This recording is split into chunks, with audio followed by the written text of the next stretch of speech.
শিলা সনাতন গোস্বামী ডিসাপিয়ান্স ডে। শিলা সনাতন গোস্বামী তিরোভাব তিথি।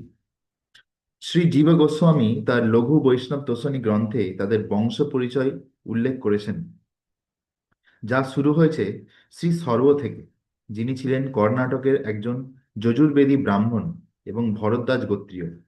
তার পুত্র ছিলেন শ্রী অনিরুদ্ধ দেব, যার দুই পুত্র ছিলেন শ্রী রূপেশ্বর এবং শ্রী হরিহর দেব। দুই ভাইয়ের মধ্যে দৃশ্যত কোনো বিবাদ হয়েছিল, কারণ তাদের মাতা ভিন্ন ছিলেন। অনিরুদ্ধ দেবের দুজন স্ত্রী ছিলেন, যার ফলে শ্রী রূপেশ্বর তার স্ত্রী ও 8টি ঘোড়া সহ পৌলস্ত্য দেশে চলে আসেন। সেখানে যেখানে সেই দেশের শাসক শ্রী শেখরেশ্বর তার সাথে বন্ধুত্ব করেন। শ্রী রূপেশ্বরের পুত্র শ্রী পদ্মনাভ দেব সমস্ত বেদে অত্যন্ত পারদর্শী ছিলেন। তিনি তার পরিবার সহ গঙ্গার তীরে নৈহাটিতে এসে বসবাস শুরু করেন।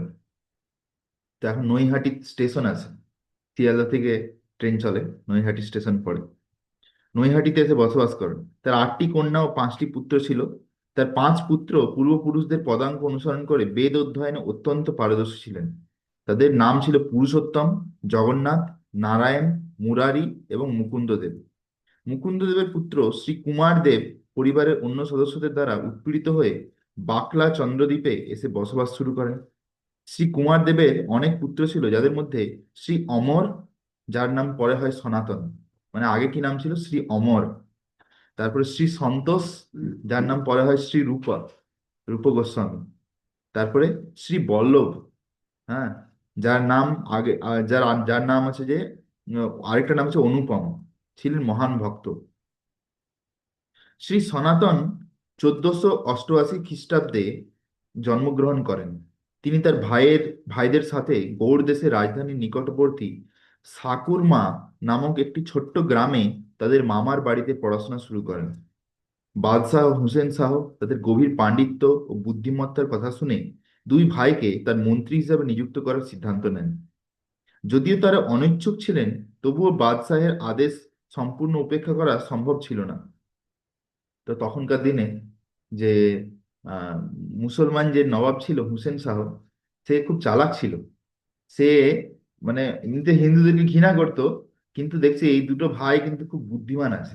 এদেরকে যদি আমি আমার দলে টানতে পারি, তাহলে কি হবে, আমার কিন্তু ভালো, আমার রাজ্যটা চলবে। হ্যাঁ, তো সেই জন্যে কি বলেছে, তোদের মধ্যে মন্ত্রী বানাবো আমি।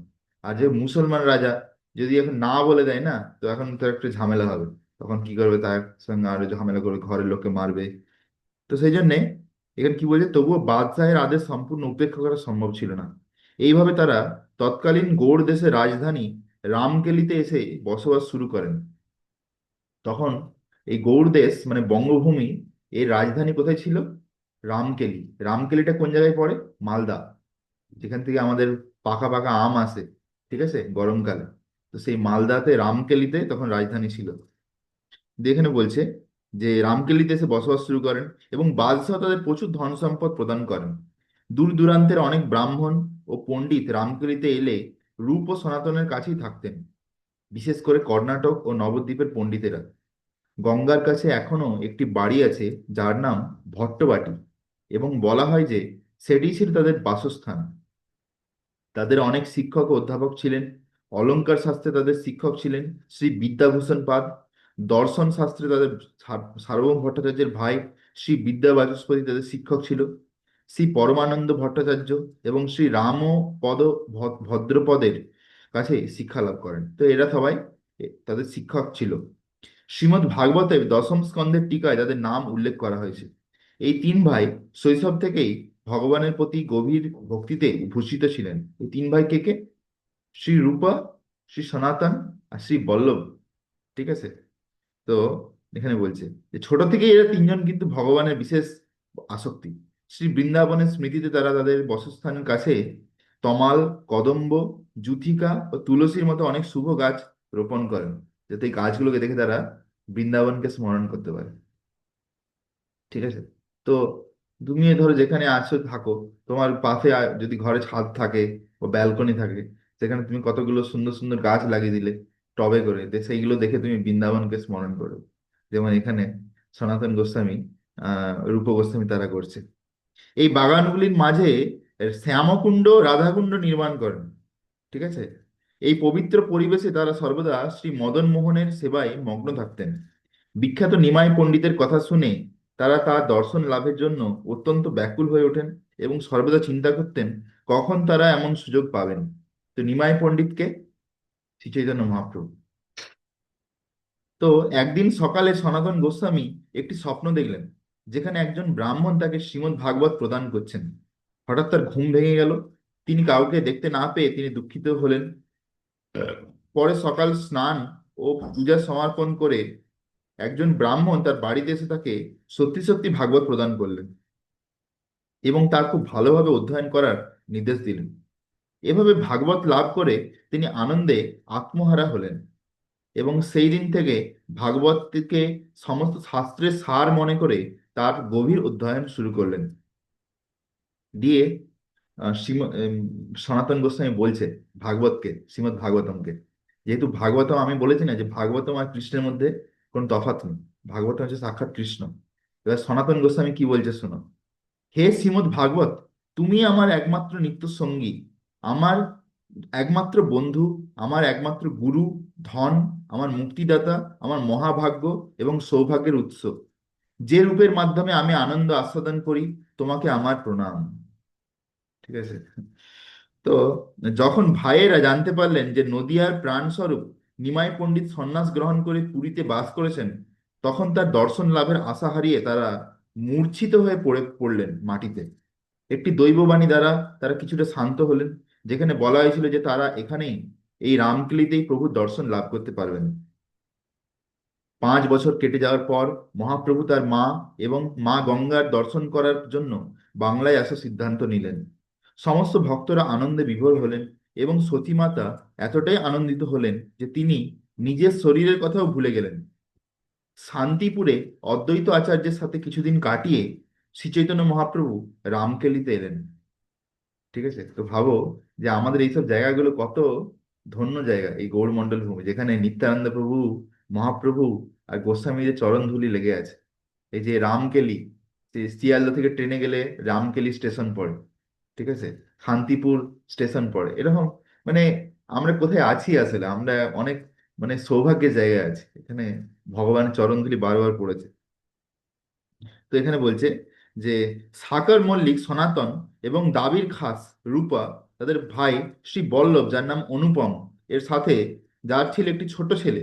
ছোট্ট ছেলেটাকে, যে পরে জীব গোস্বামী হয়, যে বলছিলাম না ছোট্ট ছেলে, হ্যাঁ, তারা মহাপ্রভুর পাদপদ্মে প্রণাম নিবেদন করলেন।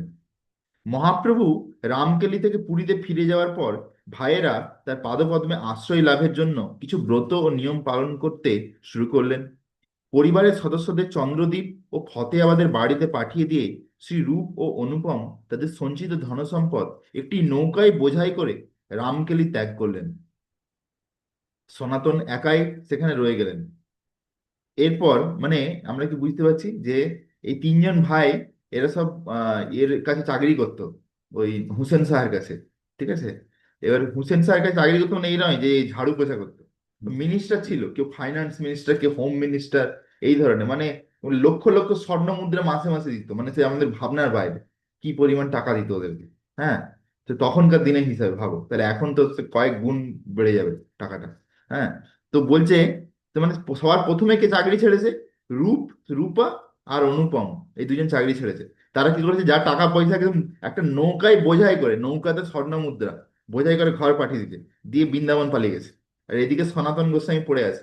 হ্যাঁ, একে ছেড়ে দিয়ে ওরা চলে গেল। এবার তুই তো ঠেলা সামলা। হ্যাঁ। তো দিয়ে এখানে বলছে যে মহাপ্রভুর বৃন্দাবন যাত্রার সংবাদ পেয়ে যেখানে বলছে যে শ্রী রূপ ও অনুপম তাদের সঞ্চিত ধনসম্পদ একটি নৌকায় বোঝাই করে রামকেলি ত্যাগ করলেন। সনাতন একাই সেখানে রয়ে গেলেন। এরপর রূপ আর অনুপম মহাপ্রভুর বৃন্দাবন যাত্রার সংবাদ পেয়ে তার সাথে দেখা করার জন্য যাত্রা করলেন প্রয়াগে। প্রয়াগে মানে প্রয়াগরাজ পৌঁছে তাদের মনস্কামনা পূর্ণ হলো। সেই সময় তারা মহাপ্রভুকে জানালেন যে তাদের ভাইকে রামকেলিতে বন্দি করা হয়েছে। মহাপ্রভু শুধু হেসে উত্তর দিলেন যে সে খুব শীঘ্রই মুক্তি পাবে। তো যখন এরকম রূপ গোস্বামী কিছু না বলে হুসেন শাহকে এরকম চাকরি ছেড়ে চলে যায়। ভাবো তো, দেখো, এখনকার দিনে মন্ত্রী কেউ হলে সে তার গদি ছাড়তে চায় না। এখানে আবার এত বড় বৈরাগী, যে এত সুখ স্বাচ্ছন্দ্যে এত টাকা পয়সা, তারপরে আবার সে না বলে সে ছেড়ে পালাচ্ছে, ঠিক আছে, চাকরি। তো সেই জন্যে তাদেরকে ধরতে পারেনি। সেই জন্য তার যে ভাই আছে সনাতন, তাকে জেলে ঢুকিয়ে দিয়েছে হুসেন শাহ। বলছে, "এই তোদের ভাইকে ফেরত দিয়ে আয়, তারপরে তোকে ছাড়বো, নাহলে তোকে ছাড়বো না।" ঠিক আছে। তো এরকম হচ্ছে ব্যাপার স্যাপার। দিয়ে তখন মহাপ্রভু কি বলছে, হেসে, ও বলে ওকেও ছেড়ে দেবে, তোমরা চাপ নিও না, খুব শীঘ্রই ও মুক্তি পেয়ে যাবে। মহাপ্রভু বলছে। এদিকে রূপ আর অনুপমে সফলভাবে চলে যাওয়ার পর সনাতন পরিকল্পনা করছিলেন যে তিনিও কিভাবে পালিয়ে যেতে পারেন। দেখছো, যে এটা হচ্ছে আমাদের ট্র্যাডিশন, যে আমাদের ট্র্যাডিশনে রূপ গোস্বামী, সনাতন গোস্বামী সমস্ত আচার্যরা ঘর ছেড়ে চাকরি ছেড়ে পালিয়ে এসছে ব্রহ্মচারী সন্ন্যাসী হওয়ার জন্য। তো না, বড় বড় আবার কি ছোট হ্যাঁ বড় হ্যাঁ চাকরি না, হ্যাঁ বড় হ্যাঁ, বড় চাকরি। তো আমরাও সেই পদাঙ্ক অনুসরণ করে আমরাও চা- চাকরি ছেড়ে ঘর ছেড়ে এসেছি। আর যেই ব্রহ্মচারী হতে ইচ্ছুক তাকেও সেটাই করতে হবে, কন্টিনিউ। দিয়ে এখানে বলছে যে এদিকে রূপ আর অনুপম সফলভাবে চলে যাওয়ার পর সনাতন পরিকল্পনা করছিলেন। বাদশাহ তার রাজ্যের কার্যক্রম পরিচালনার প্রধান দায়িত্ব দাবির খাস ও সকার মল্লিকের উপর অর্পণ করেছিলেন। যখন সনাতন অসুস্থতার অজুহাত দিয়ে দরবারে আসা বন্ধ করে দেন, তখন বাদশাহ তাকে ব্যক্তিগত চিকিৎসককে তাকে পরীক্ষা করার জন্য ঘরে পাঠান। বলছে, এই আমার শরীর খারাপ হয়েছে, আমি যেতে যেতে পারবো না, এই তো মন্ত্রী সভা, হ্যাঁ আমাকে এখন ছুটি চাইবে, এরকম বলছে। তো এখানে বাদশা কি করছে, ও দেখবি যা, ও কোথায় কোন শরীর খারাপ হয়েছে, কি শরীর খারাপ হয়েছে দেখবে যা। এই ঘরে ডাক্তার পাঠিয়েছে। হুম। চিকিৎসক জানালেন যে সাকর মল্লিক মানে সনাতন গোস্বামীর কোনো অসুস্থতা নেই। তার বাদশাহ নিজে কি ব্যাপার তা জানতে সেখানে এলেন। বাদশাহ ও সনাতন গোস্বামীকে বললেন, আমার ডাক্তার বলছেন যে তোমার শরীর সম্পূর্ণ সুস্থ, আমার সমস্ত কাজকর্ম আপনার উপর নির্ভর করে, অথচ আপনি পণ্ডিতদের সঙ্গে আপনার ঘরে বসে আছেন। আপনার ভাই চলে গেছে, এভাবে আমার রাজ্য ধ্বংস হয়ে যাবে। আমি জানি না আপনি আমার সাথে কি করতে চাইছেন। সনাতন গোস্বামী বললেন, আমার আর সরকারের কাজ আপনাকে সাহায্য করতে পারবো না। আপনি বরং এর জন্য অন্য কাউকে খুঁজে নিন। অন্য কাউকে খুঁজে নিন, হ্যাঁ। বাদশাহ অত্যন্ত রাগান্বিত হয়ে উঠে দাঁড়ালেন এবং ঘোষণা করলেন, তোমরা দুই ভাই আমার সমস্ত পরিকল্পনা নষ্ট করে দিয়েছো। সনাতন উত্তর দিলেন, আপনি গৌড়ের স্বাধীন শাসক। যদি আপনার মনে হয় কেউ কোনো অন্যায় করেছে, তবে আপনি আপনার ইচ্ছা মতো তাকে শাস্তি দিতে পারেন। বাদশাহ সনাতনকে কারাগারে বন্ধ করে দিলেন। এই সময় বাদশাহ উড়িষ্যার রাজার সাথে যুদ্ধ করার জন্য সেখানে যাওয়ার প্রস্তুতি নিচ্ছিলেন। তাই তিনি সনাতনকে তার সাথে যাওয়ার অনুরোধ করলেন। সনাতন রাজি হলেন না এবং তাকে বললেন, যেহেতু আপনি স্বাভাবিকভাবেই মন্দিরের দেবতাদের এবং মন্দিরের ভগবানকে এবং সাধুদেরকে কষ্ট দেওয়ার জন্য আপনি যাচ্ছেন উড়িষ্যা, তাই আমি আপনার সাথ দিতে পারবো না। মানে উড়িষ্যাতে কে আছে? জগন্নাথ। আপনি জগন্নাথকে কষ্ট দিতে যাচ্ছেন, সেখানে সাধুদেরকে পান্ডাদেরকে কষ্ট দিতে যাচ্ছেন, ওই জন্য আমি পারবো না আপনার সঙ্গে যেতে। হ্যাঁ। সুতরাং বাদশাহ সনাতনকে কারাগারে রেখে উড়িষ্যার উদ্দেশ্যে রওনা দিলেন। এই সময় সনাতন শ্রী রূপের কাছ থেকে একটি চিঠি পেলেন, যাতে লেখা ছিল যে তিনি একজন মুদি দোকানের কাছে 800 স্বর্ণমুদ্রা জমা রেখেছেন। এই টাকার সাহায্যে সনাতন যেন অবিলম্বে নিজের মুক্তির ব্যবস্থা করেন। তার পলায়ন এবং বারাণসীতে শ্রী চৈতন্য মহাপ্রভুর সাথে সাক্ষাতের বিবরণ শ্রী চৈতন্য চরিতামৃতের মধ্যলীলার উম, উম, 20 অধ্যায়ে পাওয়া যায়। এরপর তিনি বৃন্দাবনে যান, পাতার তৈরি একটি কুটিরে। তো এইভাবে কি হয় না, এইভাবে কি হয়, যে অ্যাকচুয়ালি সনাতনকে যে এরকম করে জেলে ঢুকিয়ে রেখেছে, এটা একটা ইলাবোরেটলি বলছি। আমি ভক্তিচারু মহারাজের লেকচার থেকে বলছি। ভক্তিচারু মহারাজ বলছেন যে সনাতন গোস্বামীকে জেলে ঢুকিয়ে রেখেছে, দিয়ে হুসেন শাহ উড়িষ্যাতে যুদ্ধ করতে যাচ্ছে। দিয়ে এদের সিকিউরিটি থেকে বলছে, এই একে একদম ছাড়বে না, ঠিক আছে, আমি যুদ্ধ জয় করে আসবো তারপর একে ছাড়বে, তার আগে যাই বলুক এর কথা কিন্তু একদম শুনবে না, ঠিক আছে। তো দিয়ে কি হয়েছে, বলছে, ঠিক আছে নবাব, আপনি যা বলবেন তাই। কিন্তু তখনকার দিনে এরকম ঘরে টয়লেট ছিল না, ঠিক আছে। তখনকার দিনে জেলে বন্দি থাকলেও তাকে কিন্তু পায়খানা করার জন্য, পেচ্ছাপ করার জন্য বাইরে নিয়ে যেত, বুঝা গেছে। তো বাইরে যখন নিয়ে যেত তখনও কিন্তু গলাতে শিকল লাগানো থাকতো, হাতে পায়ে গলায় শিকল লাগানো থাকতো। এবার কিছু সনাতন গোস্বামী বারবার বলছে, হ্যাঁ, সিকিউরিটিদেরকে, এই আমাকে ছেড়ে দাও, আমাকে ছেড়ে দাও। আর এরা বলছে, না ছাড়বো না, ছাড়বো না করছে। কন্টিনিউ। দিয়ে সনাতন গোস্বামী কিছু একদিন সকালে বলছে, এ আমার না দমে পায়খানা পেয়েছে, আমাকে একটু নিয়ে চলো তো বাইরে। দিয়ে কি করছে, লিখেছে, দিয়ে গঙ্গার ধারে গেছে। দিয়ে গিয়ে তারপরে বলছে দেখো তুমি আমাকে ছেড়ে দাও। হ্যাঁ, যে তুমি বলবে যে ও কোথায় গেছে, রাজা যদি জিজ্ঞাসা করে বলবে আমি গঙ্গায় স্নান করতে গেছিল, গঙ্গায় গিয়ে ডুবে গেছে। হ্যাঁ, দিয়ে যেহেতু হাতে পায়ে গলায় শিকল ছিল, উঠতেও পারেনি, ওই ডুবে মরে গেছে, কোথায় তলিয়ে গেছে গঙ্গায়, এরকম বলে দেবে। ঠিক আছে? দিয়ে দিদি বলছে, বলছে হ্যাঁ, আর আমাকে যদি নবাব ধরে নেয় তাহলে কি হবে? তখন বলছে যে আমি তোমাকে 800 স্বর্ণ মুদ্রা দেবো। ঠিক আছে? 800 স্বর্ণ মুদ্রা। দেখো তুমি কি করবে। না, প্রথমে শুরু করে, প্রথমে বলে 200 স্বর্ণ মুদ্রা, 200। তারপরে সে রাজি হয় না, তারপরে বলে তোমাকে 400 দেবো, তাতেও রাজি হয় না, তারপরে বলে 800। তা 800 শুনে সঙ্গে সঙ্গে রাজি হয়ে যায়। ঠিক আছে? তো দিয়ে কি করে, সনাতন গোস্বামী তাকে স্বর্ণ মুদ্রা এনে দিয়ে দেয়। দিয়ে দিয়ে কিছু শিকল টিকল ছেড়ে ওখান থেকে চম্পট, ওখান থেকে দৌড় মারে বৃন্দাবনের জন্য। ঠিক আছে? তো এখানে বলছে যে তিনি বৃন্দাবনে যান। বৃন্দাবনে গিয়ে সেখানে পাতার তৈরি একটি কুটিরে, শ্রীকৃষ্ণের জন্মস্থান মহাবনে, সনাতন গোস্বামী কিছুদিন বাস করেছিলেন। একদিন তিনি যমুনার তীরে ধারে হেঁটে পাশের একটি গ্রামে ভিক্ষা করতে যাচ্ছিলেন।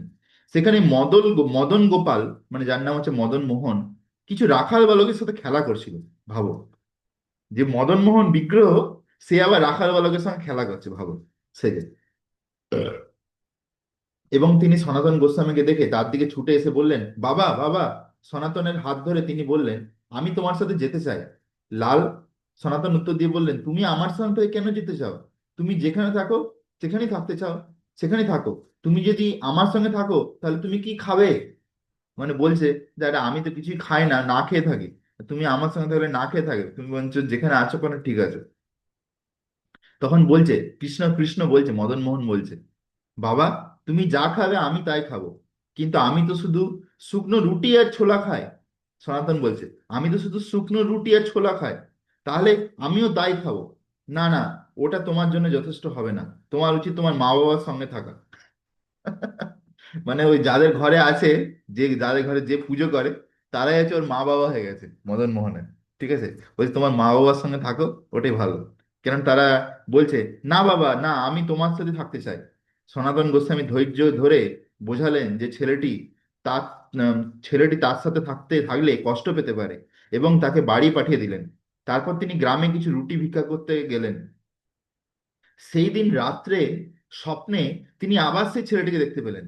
খুব মিষ্টি হেসে সে সনাতনের হাত ধরে বলল, বাবা, আমি কাল তোমার সাথে থাকতে আসছি, আমার নাম মদন গোপাল। ঠিক আছে? তো এইভাবে মদন গোপাল সনাতনের জন্য অপেক্ষা করছিল যে কবে সনাতন আসবে। হুম। তার স্বপ্ন ভেঙে গেল, তিনি জেগে উঠলেন। গভীর আনন্দে আত্মহারা হয়ে তিনি নিজের মনে বললেন, আমি কি দেখলাম, কি সুন্দর একটি ছেলে!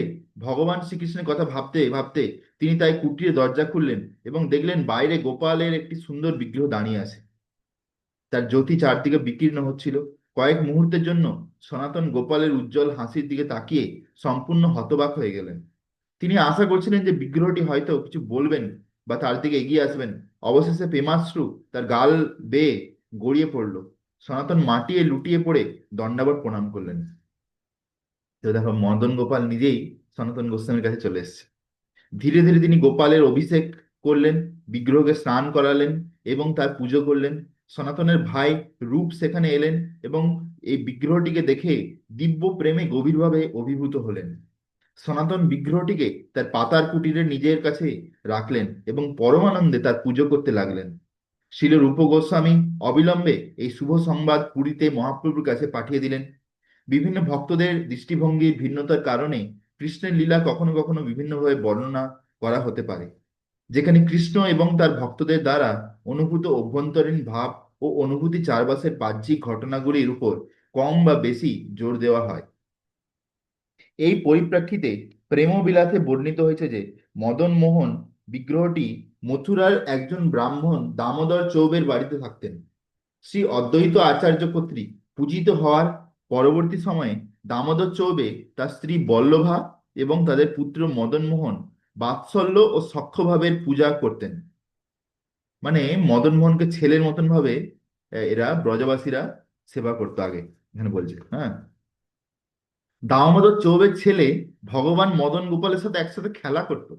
কখনো কখনো দুষ্ট ভাইদের মতো তারা একে অপরকে তুচ্ছ করত। তারপর মা বাবা কাছে অভিযোগ করত, তাদের মা বাবা একসাথে খেতে দিতেন, একসাথে শুতে দিতেন। ভাবো তাহলে এদের লেভেল কোথায় ব্রজবাসীদের।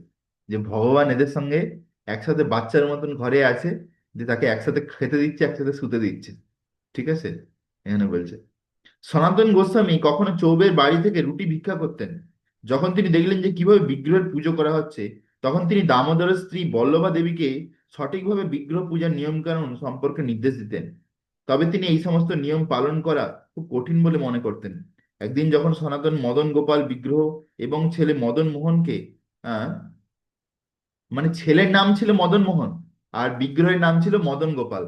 হ্যাঁ, বলছে ছেলে মদন গোপাল আর মদন মোহন, সরি, ছেলে মদন মোহন আর বিগ্রহ মদন গোপাল কে একসাথে দুপুরের খাবার খেতে দেখলেন। তখন তিনি সেখানকার দিব্য ভাবে অভিভূত হয়ে গেলেন। দেখছে যে ভগবান পাশে বসে খাচ্ছে, ভাবো, বিগ্রহ থেকে ভগবান বেরিয়েছে, হ্যাঁ, সেখানে বসে খাচ্ছে। তো বলছে অভিভূত হলেন এবং তার শরীরে দিব্য প্রেমের লক্ষণ প্রকাশ পেল। তখন তিনি বল্লভা দেবীকে বললেন যে তার পূজা করা উচিত। মদন গোপাল তার হৃদয়ের নির্দেশ অনুসারে এক রাতে সনাতন গোস্বামী এবং দামোদর চৌবের স্ত্রী দুজনেই একই সাথে একটি স্বপ্ন দেখলেন, যেখানে মদন গোপাল সনাতন গোস্বামীর কাছে এসে বসবাস করার ইচ্ছা প্রকাশ করলেন।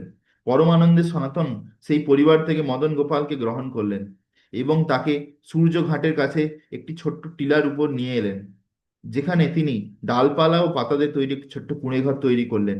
এখানে তিনি ভিক্ষা করে যা কিছু পেতেন তা দিয়েই মদন গোপালের জন্য ভোগ প্রস্তুত করে তাকে সেবা করতে লাগলেন। হুম।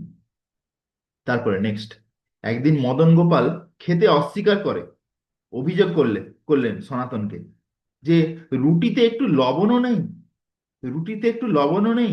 সনাতন উত্তর দিলেন, আজ আজ লবণ নেই, কালকে ঘি থাকবে না, আমি দুঃখিত। মানে বলছে তুমি আজকে লবণ চাইছো, কালকে ঘি চাইবে, পরশু দিন আবার চিনি চাইবে, হ্যাঁ না? তো সেই জন্য বলছে আমি দুঃখিত। ধনী ব্যক্তিদের পেছনে ঘুরে তাদের কাছ থেকে বিশেষ জিনিসপত্র চাওয়ার মতো সময় বা ইচ্ছা আমার কাছে নেই, যে আমি তোমার জন্য আবার লোকের ঘরে যাবো, যে আমাকে ঘি দাও, আমাকে নুন দাও, আমাকে চিনি দাও। অত আমার এই যে সন্ন্যাসী, আমার এসব সাজে না, এসব জিনিস। ঠিক আছে, তো দিয়ে বলছে এই উত্তর শুনে নীরবে এই উত্তর নীরবে শুনে মদন মোহন আর কিছু বললেন না, বরং এমন ব্যবস্থা করলেন যে কৃষ্ণদাস কাপুর সেই পথে আসবেন, যা পরে বর্ণনা করা হবে। সনাতন গোস্বামী গ্রাম থেকে কিছু আটা ভিক্ষা করে আনতেন এবং তা দিয়ে মদন গোপালের জন্য রুটি তৈরি করতেন। কখনো কখনো তিনি বন থেকে কিছু শাকসবজি, মূল বা পালং শাক সংগ্রহ করে তরকারিও রান্না করতেন। যদি কখনো ঘি বা তেল বা লবণ না থাকতো, তবে তিনি শুকনো শুকনো রুটি রান্না করতেন। কিন্তু এতে তিনি খুব খারাপ অনুভব করতেন। কেন খারাপ অনুভব করতেন? যে ইস, আমার কাছে মদন মোহন আছে আর আমি মদন মোহনকে ভালো করে খাওয়াতেও পারছি না, আমি কত দুর্ভাগা। যে মদন মোহনের কোথায় রাজার মতন ভাবে খাবার দেওয়া উচিত। হ্যাঁ, উম, যশোদানন্দন ব্রজজন রঞ্জন, হ্যাঁ, যশোদা মা নন্দ মহারাজ কিভাবে খাওয়াতো আর আমার কাছে কি করে খাচ্ছে সে। ঠিক আছে, তো এই ভেবে সে খুব কষ্ট পেত, সনাতন গোস্বামী। হুম। দিয়ে এখানে বলছে মানে এই নয় যে ভগবানকে যা হোক খাই দিচ্ছে, আর সে খুশিতে আছে, বুঝতে পেরেছো? আমরা যখন ভগবানকে কেউ কেউ ঘরে দেখে দেয় নকুল দানা দিয়ে দেয়, নকুল দানা বাতাসা, তাই কোনো অনুভবই হয় না, কোনো ফিলিংই হয় না যে দেখো আমরা ভালো ভালো খাচ্ছি আর ভগবানকে কি দিচ্ছি নকুল দানা আর বাতাসা, তাদের কোনো অনুভবই হয় না কোনো। কিন্তু দেখো যারা উচ্চ কোটির ভক্ত হয় না, তারা এরকম নয় যে না নিজে ভালো ভালো খেয়ে নেবো আর ভগবানকে যাও থার্ড ক্লাস দিয়ে দেবো, ওইরকম কখনো করে না। আর ওইরকম যদি কখনো হয়েও যায়, তাদের খুব খারাপ লাগে যে আমি ভগবানকে এরকম দিচ্ছি, এরকম কি করে হতে পারে। হম। তো এখানে বলছে যে খারাপ অনুভব করতেন। অন্যদিকে তিনি কোনো বিকল্পও দেখতে পাচ্ছিলেন না। মহাপ্রভু তাকে ভক্তিশাস্ত্র সংকলন করার আদেশ দিয়েছিলেন এবং তার সময়ের বেশিরভাগই এতে ব্যয় হতো। কখনো লবণ ও তেল কেনার জন্য কিছু টাকা ভিক্ষা করার সময় পাওয়ার সম্ভব হতো না। মদন মোহন একজন মহারাজের পুত্র, নন্দ মহারাজের পুত্র, তিনি যে শুধু শুকনো রুটি খাচ্ছেন তা দেখে সনাতন খুব দুঃখিত হলেন। মদন মোহন যিনি সকলের হৃদয়ে অবস্থান করেন, তিনি বুঝতে পারলেন সনাতন আমাকে আরো বেশি সেবা করতে চান। তখন মদন মোহন নিজেই ইচ্ছা করলেন যে তার সেবা যেন বৃদ্ধি পায়। কয়েকদিনের মধ্যেই শ্রী কৃষ্ণদাস কাপুর নামক একজন ধনী ব্যবসায়ী, ক্ষত্রিয় ব্যবসায়ী বাণিজ্য করার জন্য মথুরায় যাচ্ছিলেন। ঘটনাক্রমে তার নৌকাটি যমুনা নদীর তীরে একটি বালুচরে আটকে গেল এবং কোনোভাবেই এটিকে মুক্ত করতে পারলেন না। এই সূত্রে তিনি জানতে পারলেন যে শ্রী সনাতন গোস্বামী নামে একজন সাধু কাছাকাছি বসবাস করে। সে সাধুর আশীর্বাদ লাভের জন্য কৃষ্ণদাস কাপুর তার আশ্রমে এলেন এবং দেখলেন সনাতন গোস্বামী লেখালেখিতে ব্যস্ত আছে। মহৎ তপস্যার কারণে সনাতন গোস্বামীর শরীর খুব শীর্ণ ও কৃশ ছিল এবং তিনি কেবল একটি কৌপিন পরিধান করেছিলেন। কৃষ্ণদাস তাকে দণ্ডাবট প্রণাম করলেন এবং সনাতন গোস্বামীও তাকে বসার জন্য একটি ঘাসের আসন দিলেন। কৃষ্ণদাস হাত দিয়ে মাদুরটি স্পর্শ করে মাটিতে বসলেন। তিনি গোস্বামীর কাছে আবেদন করলেন, বাবা, অনুগ্রহ করে আমার উপর আপনার কৃপা বর্ষণ করুন। সনাতন উত্তর দিলেন, আমি একজন ভিক্ষুক, আমি তোমার উপর কি কৃপা বর্ষণ করতে পারি? আমি শুধু আপনার আশীর্বাদ চাই। আমার নৌকাটি যমুনার চরে আটকে গেছে এবং কোনোভাবেই আমরা এটিকে মুক্ত করতে পারছি না। এই সব বিষয় এই বিষয়ে আমি সম্পূর্ণ অজ্ঞ। আপনি বরঞ্চ এই বিষয়ে মদন গোপালের সাথে কথা বলতে পারেন। দেখো এদিকে, এদিকে কি হয়েছে, এই ব্যবসায়ী এসছে কি ধান্দায়, যে এই সাধুকে বলবো একটু আমার নৌকাটা ঠিলে দিবে, লোক দরকার। ও বলছে আমি এসে পারবো না, তুমি এই যে দেখো এখানে দাঁড়িয়ে আছে, এই যে কালো কেষ্ট দাঁড়িয়ে আছে মদন মোহন, ওকে বরঞ্চ বলো, কিছু কাজ হবে। হ্যাঁ, তো দিয়ে কি বলছে, মদন আপনি গোপাল তো বাচ্চা প্রভুজি। ও আরে কি সে করে? সকল সে কখনো কখনো বিগ্রহ থাকে, কখনো বাচ্চা ছেলে রূপ ধারণ করে নেয়। ঠিক আছে, তখন হ্যাঁ, তখন বিগ্রহের রূপে ছিল, কেননা যেহেতু বাইরের লোক ছিল না, তার সামনে থোড়ি এরকম ভাবে থাকবে। হ্যাঁ, হ্যাঁ, হ্যাঁ, তো এখানে বলছে যে, বলছে আপনি এই বিষয়ে মদন গোপালের সাথে কথা বলতে পারেন। কৃষ্ণদাস মদন মোহনজিকে দণ্ডবত প্রণাম করে তাকে বললেন, হে মদন গোপাল দেব, যদি আপনার কৃপায় আমার নৌকাটি মুক্ত হয়, তবে এর পণ্য বিক্রি করে যে লাভ হবে তা আমি এই গোস্বামীকে দেব, যাতে তিনি তা আপনার সেবায় নিয়োজিত করতে পারেন। ভাবো। হুম। তো এবার কি হতে চলেছে দেখো। এই প্রার্থনা শুনে কাপুর শেঠ সনাতন গোস্বামীর কাছ থেকে বিদায় নিলেন। সেই বিকেলে এমন মুষলধারে বৃষ্টি হলো যে নৌকাটি খুব সহজেই চর থেকে ভেসে মথুরার দিকে চলে গেল। কৃষ্ণদাস বুঝতে পারলেন যে এটি ভগবান মদন গোপাল দেবের কৃপা। তার পণ্য খুব ভালো লাভে বিক্রি হলো এবং সেই টাকা দিয়ে তিনি একটি মন্দির ও রান্নাঘর নির্মাণ করলেন এবং শ্রী মদন গোপালের পূজার জন্য রাজকীয়ভাবে সমস্ত প্রয়োজনীয় ব্যবস্থা করলেন। এই ব্যবস্থা দেখে সনাতন গোস্বামী খুব খুশি হলেন এবং কিছুদিন পর কৃষ্ণদাস কাপুরকে তার শিষ্য হিসাবে দীক্ষা দিলেন। শ্রী মদন মোহন দেব বর্তমানে রাজস্থানের করলিতে পূজিত হন। যখন জয়পুরের রাজার মেয়ের বিয়ে করলি রাজার সাথে ঠিক হলো, তখন মেয়েটি খুব জোর দিয়ে তার বাবাকে অনুরোধ করলেন যে তিনি যেন ভগবান মদন মোহনকে যৌতুক হিসেবে তার সঙ্গে পাঠান, কারণ সে তার প্রতি খুব আসক্ত ও অনুরক্ত ছিল। তার বাবা খুব অনিচ্ছুক ছিলেন এবং একটি শর্তে রাজি হলেন। মদন মোহনকে আরো অনেক দেবতার সঙ্গে, আরো অনেক ভগবানের বিগ্রহের সঙ্গে একটি ঘরে রাখা হবে, চোখ বেঁধে দেওয়া হবে এবং সেই অবস্থায় সে যাকে বেছে নেবে তিনিই তার সাথে করলি যেতে পারবেন।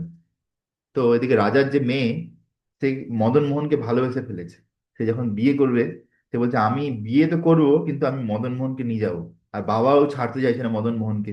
ওই জন্য কি করছে, মদন মোহনের মতন দেখতে অনেকগুলো বিগ্রহ তৈরি করেছে, দিয়ে মেয়েটিকে চোখে কাপড় বেঁধে দিয়ে ছেড়ে দিচ্ছে, বলছে তুমি যাকে প্রথম ছুতে পারবে ওকে নিয়ে যাবে, একবারই চান্স।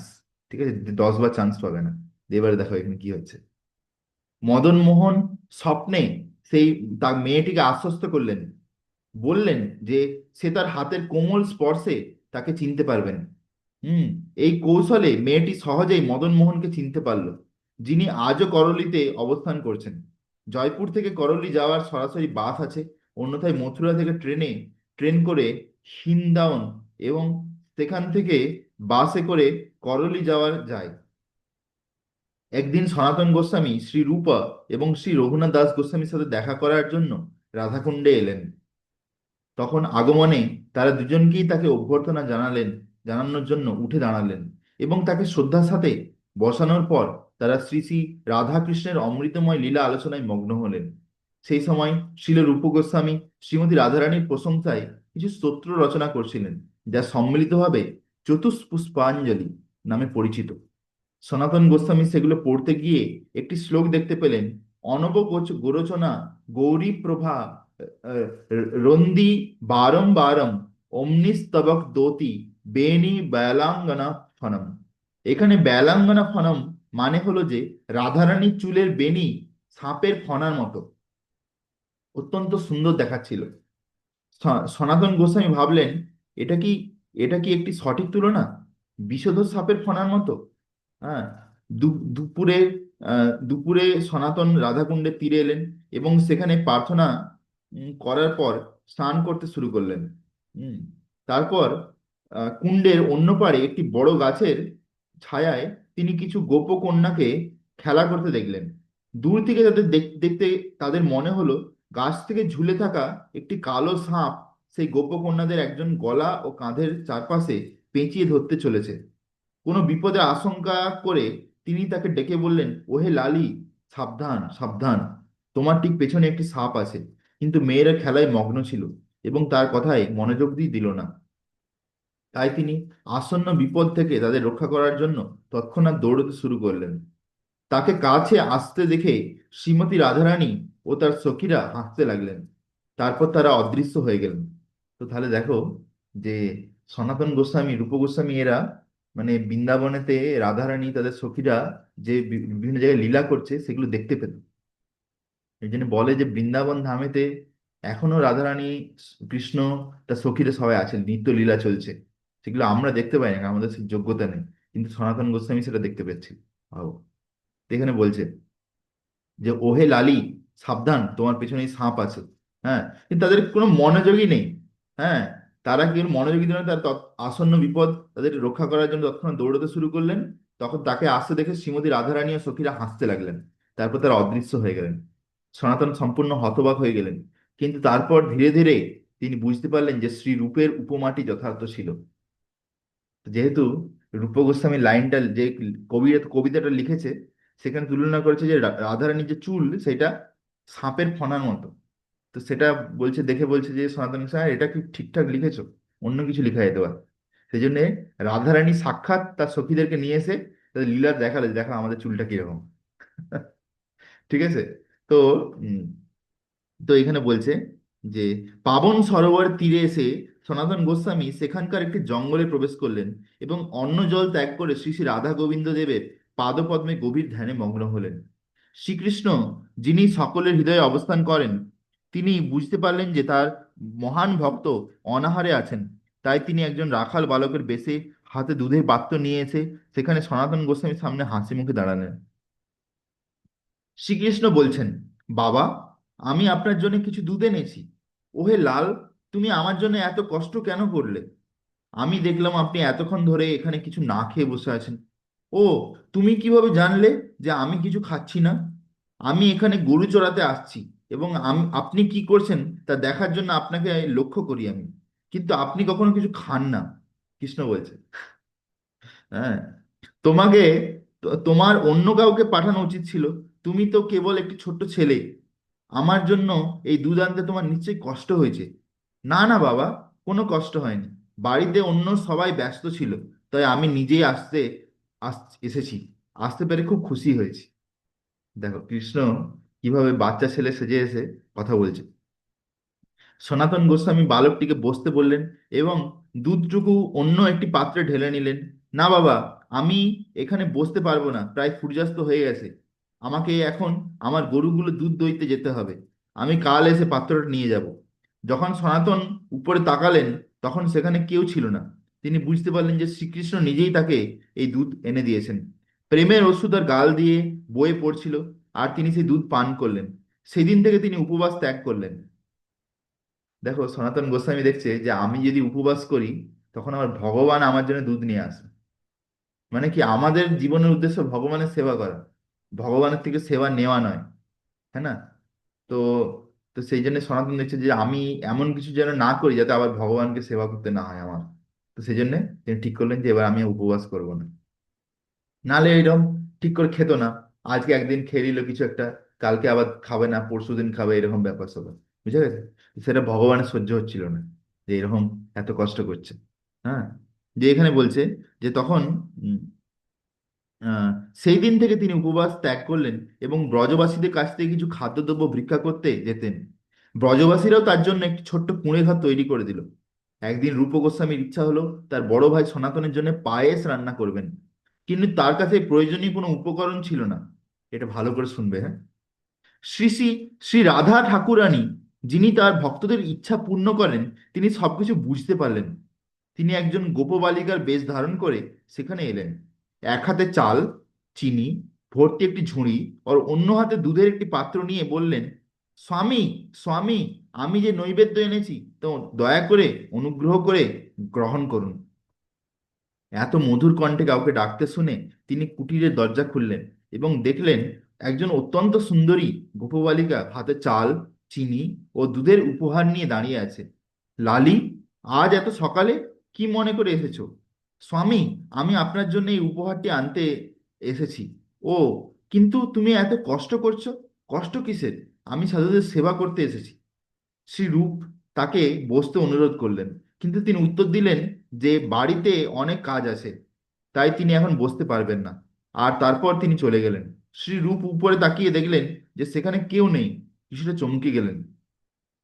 এখন সে এত তাড়াতাড়ি কোথায় চলে গেল? তিনি পায়েস তৈরি করলেন এবং শ্রী গিরিধারীকে নিবেদন করার পর সেই প্রসাদ শ্রী সনাতনকে দিলেন। সনাতন এই প্রসাদ গ্রহণ করে সম্পূর্ণ আনন্দে মগ্ন হলেন এবং জিজ্ঞাসা করলেন, তুমি চাল আর দুধ কোথা থেকে পেলে? শ্রী রূপ উত্তর দিলেন, একজন গোপবালিকা সবকিছু এনে দিয়েছিল। সনাতন জিজ্ঞাসা করলো, এমনি এমনি হঠাৎ করেই সে সবকিছু এনে দিল?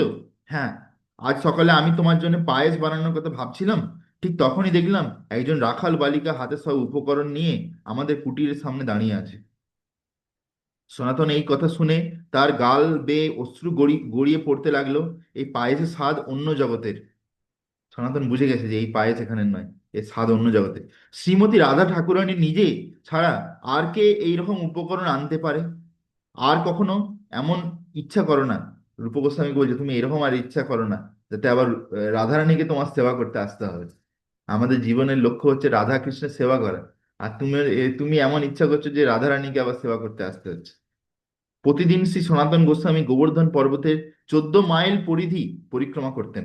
তো তখনকার দিনে গোবর্ধন পর্বতের সাইজ আরো বড় ছিল। 14 মাইল, সে 14 মাইল পরিক্রমা করতেন ডেলি। বয়স বাড়ার সাথে সাথে এটি তার জন্য কিছুটা কঠিন হয়ে পড়ছিল। কিন্তু কিন্তু তিনি তার ব্রত ত্যাগ করতে ইচ্ছুক ছিলেন না। তবে কৃষ্ণ বুঝতে পারলেন যে এটি তার জন্য কঠিন হচ্ছে। তাই একদিন তিনি রাখাল বালকের বেশে তার কাছে এলেন। বাবা, আপনি এখন বৃদ্ধ হয়েছেন, তাই আমার মনে হয় আপনার এর গোবর্ধন পর্বত পরিক্রমা করার কোনো প্রয়োজন নেই।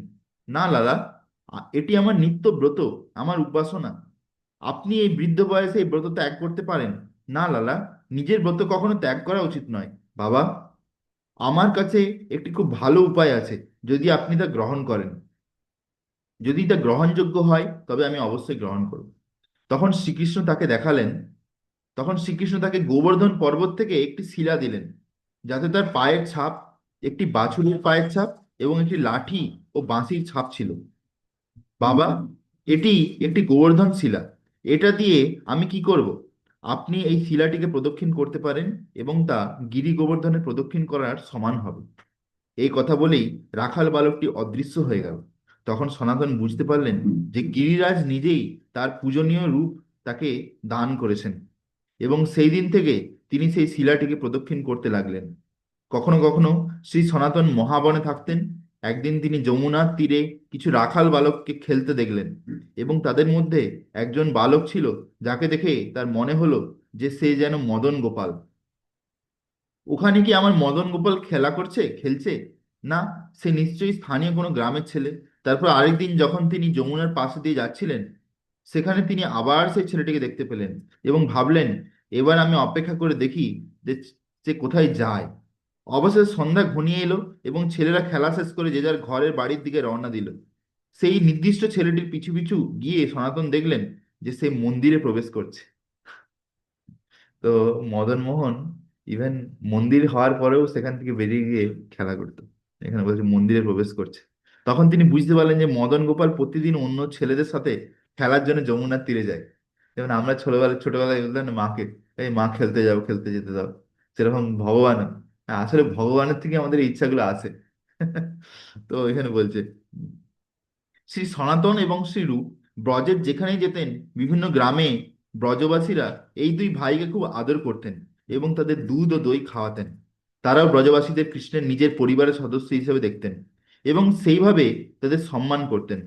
যদিও সাধারণ গল্পগুজব তাদের কাজ ছিল না, তবুও তারা ব্রজবাসীদের সাথে তাদের কুশল মঙ্গল সম্পর্কে খোঁজ খবর নিতেন।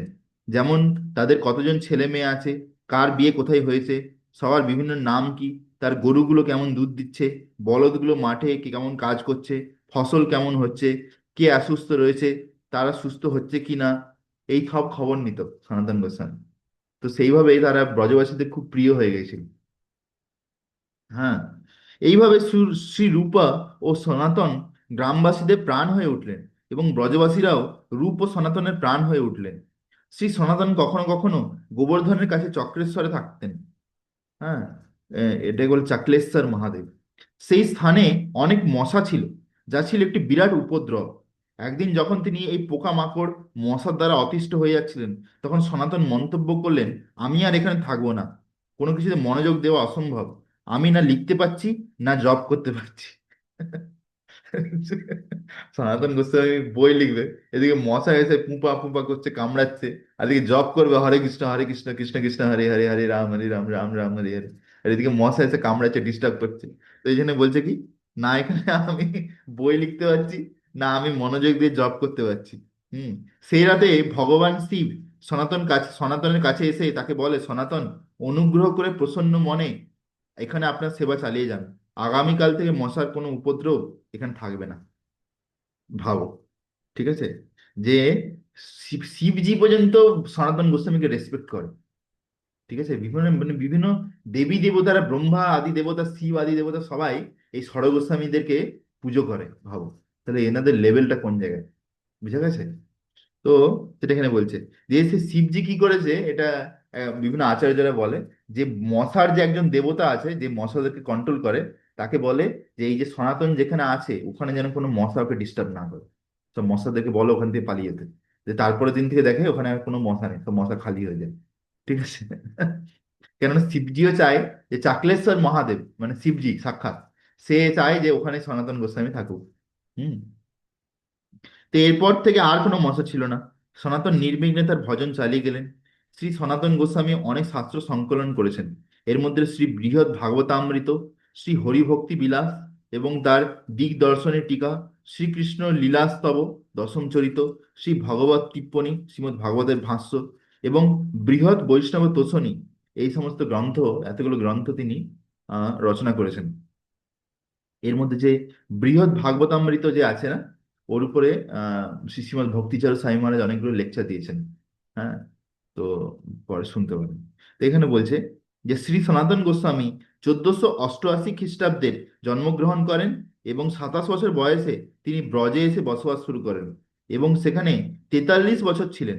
এইভাবে তিনি 70 বছর বেঁচে ছিলেন। 1558 খ্রিস্টাব্দের আষাঢ় মাসের পূর্ণিমা তিথিতে তার তিরোভাব ঘটে।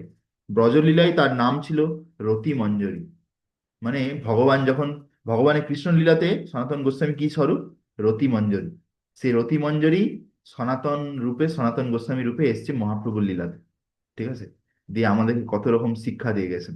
ঠিক আছে, যায় শ্রী সনাতন গোস্বামী কি যায়, সমবেত গৌর ভক্তবৃন্দ কি যায়।